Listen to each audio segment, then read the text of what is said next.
In this video, I want to share everything that you need to know about the iPhone 12s or iPhone 13 that are coming this year around September or October. So here are the top 10 things that you need to know about this new iPhone. Alright, first and foremost, what is it going to be called? I called it iPhone 12s, I called it iPhone 13. What's it gonna be? Well, probably it's going to be iPhone 12s. Apple has a weird way of naming their products. They were very consistent up until iPhone 8. Then we didn't have an iPhone 9, we had an iPhone 10. After that, we had an iPhone 10R, 10s, 11, and 12. So the consistency broke sometime around there. But every now and then they put in an S year. The 10s after the 10 was a minor upgrade. Processing and camera were in focus.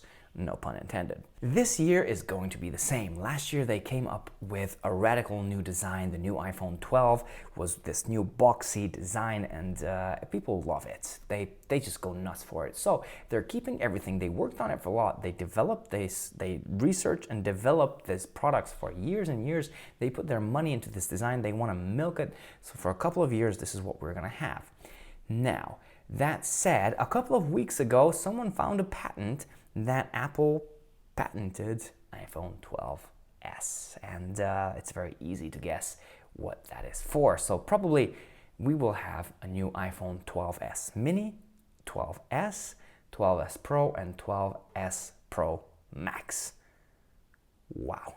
And number two, as I was saying, the design is not going to change this year. Apple spends a lot of money on R&D and they want to milk this design as long as they can. It came out last year, we're going to be stuck with this boxier, flat design for a couple more years. The only thing that's going to differ from last year's model is the camera bump. In the case of the new models, the camera bump is going to be a little bit bigger. The sensors are getting bigger as well, so they need more room. It's going to be a little bit more symmetrical. In the case of the iPhone 12s and 12s mini, it's not going to be like the iPhone 12 where the cameras are underneath each other.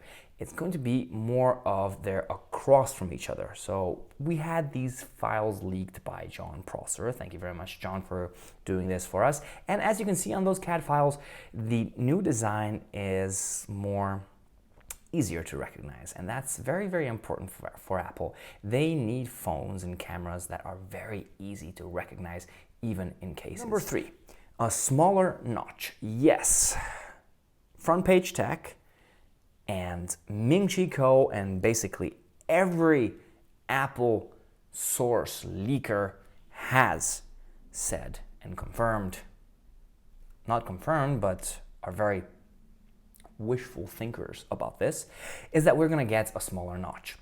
Every year we want the notch to go away. This year, no, it's not going to go away. What we're going to get is the speaker goes right on top of the phone, so it gets out of the way. So the Face ID sensor can be smaller, so it's pushed together. The camera from the left goes all the way over to the right, and the sensors are more compact. Now this leaves more room for the iPhone's horns.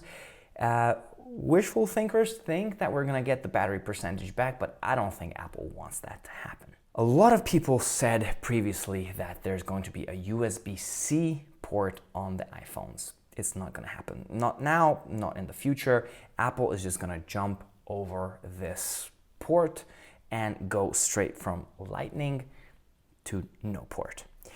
The reason is Apple is making a buttload of money on the Lightning accessories, 30% to be precise if you want to be officially licensed for made for iPhone or iDevices. They do not want to go into the USB-C markets with the phones because it's just making them too much money. If they have a new accessory that only works with the iPhone, like for example the MagSafe connector, then they can eradicate the port on the bottom of the phone, which might happen one day. But now we're not getting no USB. Number five, Bloomberg has reported that Apple was experimenting with under-screen fingerprint technology. They want the ultrasonic fingerprint sensing technology to be embedded into the phone. But again, this year and the iPhone 12s, it's not going to happen. Apple is actually just going to step over this. No Touch ID in the power button, no Touch ID under screen. I think people are over it. They don't expect it anymore. Did iPhone users ever want it? We're going out from the pandemic, so we're throwing our masks away, and Face ID, and this is my opinion, is superior to Touch ID. So I think Apple's gonna stick with Touch ID. If they do it, if they actually do Touch ID, I can only imagine it's gonna be in the power button, nowhere else. Number 6.